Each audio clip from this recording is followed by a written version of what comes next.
Excellencies and dear delegates, it's really humbling to be among such an eminent group of people who have in fact practiced peace and reconciliation after suffering from violent conflict and inequality. And I think we all have much to learn from what they'll be sharing with us in the course of this Ubuntu United Nations seminar in which you've been selected to participate. Last month, a dear friend and a mentor in the field of intercultural dialogue, President Sampaio of Portugal, passed away. In his capacity as High Commissioner for the United Nations Alliance of Civilizations, he always pushed for action. He pushed for action in everything he did. And I know that he would want to see today a call for action to enshrine peace as a human right. But it's important to define peace and the different ways to attain peace. This year, 2021, is, according to the agenda of the United Nations, the International Year of Peace and Trust, which to me reflects the notion of peace as a human right. For one, I am a great proponent of making use of the UN-led themes, be they, to name, a year, a month, a week, or a day, because they give us all that space, should we wish to do so, to highlight, to advocate for causes that can help improve how we all live together on this planet.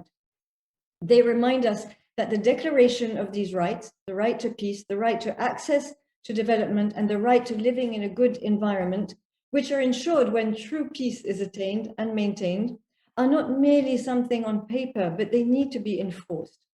John Volmik spoke beautifully about legacy and leadership. So I'd like to begin by reflecting on this question of national holidays. Many of these are remembrance days. They allow outsiders and also younger generations to start looking back at history step by step, to uncover what happened that led us to where we are today. A national holiday is designated to sometimes relive the grief, but also in so doing to bring about peace and reconciliation and remind us why it's important. Working on our memory, on our collective memory, our collective memories, help remind us of our humanity and how we are all connected. John Volmik spoke clearly about South Africa, so I'm going to look at other areas. For the very first time this year in Canada, September 30th was marked and a federal holiday was observed for what is now their National Day for Truth and Reconciliation. Now that is a reference to the tragic legacy of residential schools to honor survivors of a very sad episode in Canadian history, to commemorate the children who died while attending those schools. In Mozambique, to just give another example, October 4th is a public holiday.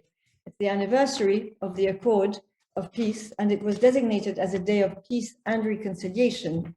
Pay attention to the words. And while the Day of Peace and Reconciliation is not related to independence, it commemorates this other scar in Mozambique's history, the civil war that raged from 1976 to 1992. 3 years from now, Rwanda will be marking the 30th anniversary of a genocide when it is estimated that 1 million Rwandans were killed in 100 days. Every year between April 7th and April 14th, they commemorate National Mourning Week. I realize, of course, that whether these countries are truly reconciled societies is a question up for debate. True reconciliation takes time, and there are complexities that run far deeper than the official reconciliation processes that have taken place. Take Algeria and France. This case resurfaces regularly, 60 years after the end of the war for independence. Peace is built year after year. It's maintained year after year by mutual recognition of the wrongs that each has done to the other. It is a condition for reconciliation, but it is not enough, just as it may not be enough to have peace without justice. It needs courage and vision on the part of political decision makers, but above all, it is about people who are interconnected. It needs preparation of public opinions, changing the image of the former enemy by meetings within civil society, with students, in school books. The reconciliation between France and Germany did all that work. It actually came in 1963, 18 years after the war, and they kept working at it. 3 years ago, the Bosnian parliament adopted a platform for peace and made moves from the government to support reconciliation activities. And as one Bosnian member of parliament said, we cannot change what happened, but we can do more to build true peace in Bosnia-Herzegovina, to ensure that nothing like it ever happens again. Bosnia and Herzegovina, despite the challenges it faces, is seen by many today as representing a pluralist model of how a multi-religious society can lead to a free and harmonious community when the constitution guarantees equal rights for its citizens. In my region, the Middle East, lack of recognition in some countries continues to plague relations among citizens and between countries.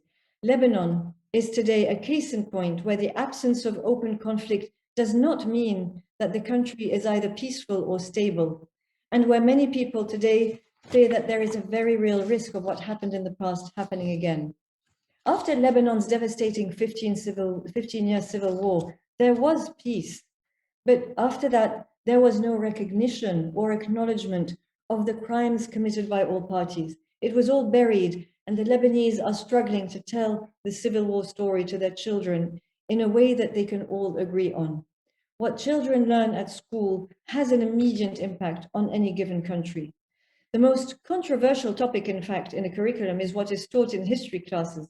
In history programs, what matters is not to point fingers and blame, but state facts and make sure that the message never again is drilled into the young generations by showing them, much as they did in South Africa, much as Professor Volmink did himself and continues to do, that there is too much to lose by perpetuating a cycle of violence and revenge. Yet forgetting and forgiving might not be enough. The question of impunity is an intrinsic element of justice, and there are a variety of ways to address it in order to achieve peace. The way in which justice is delivered through jail sentences or through truth and reconciliation that leads to reinsertion in society has varied depending on the place and time of the conflicts or strife of a people may have endured. And that's why we look to South Africa and to the Ubuntu philosophy that was practiced there as a model. But the principles at the end of the day remain the same.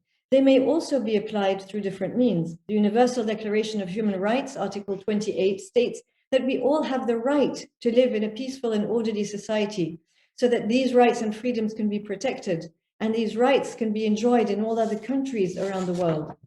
Human rights are defined there in a certain way with which some of us are familiar. The Organization of African Unity has its own charter on human and people's rights since 1981. And the main idea behind that was that the rights of the individual cannot be held and enjoyed without taking full consideration of the social reality in which the individual exists. There's Ubuntu right there. For Africans, the enjoyment of human rights by the individual is inconceivable without the duties that also need to be observed for society to function properly. It is also that which guarantees that everyone will maintain the state of peace and stability once it is attained. And in that sense, the principles behind Ubuntu make it a very real need in our societies today, be they working to maintain or to achieve peace.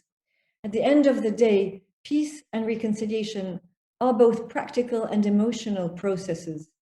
Ubuntu has been and continues to be defined in many words by many people. Maybe the simplest one, though, and the more formidable one, is the words pronounced by Desmond Tutu. We need other human beings in order to be human. Simple but clear. With this in mind, peace and reconciliation can be comprehended in an effective manner, and commemorations and remembrance days take on their full meaning. That peace is not only a right, it is a duty. Thank you.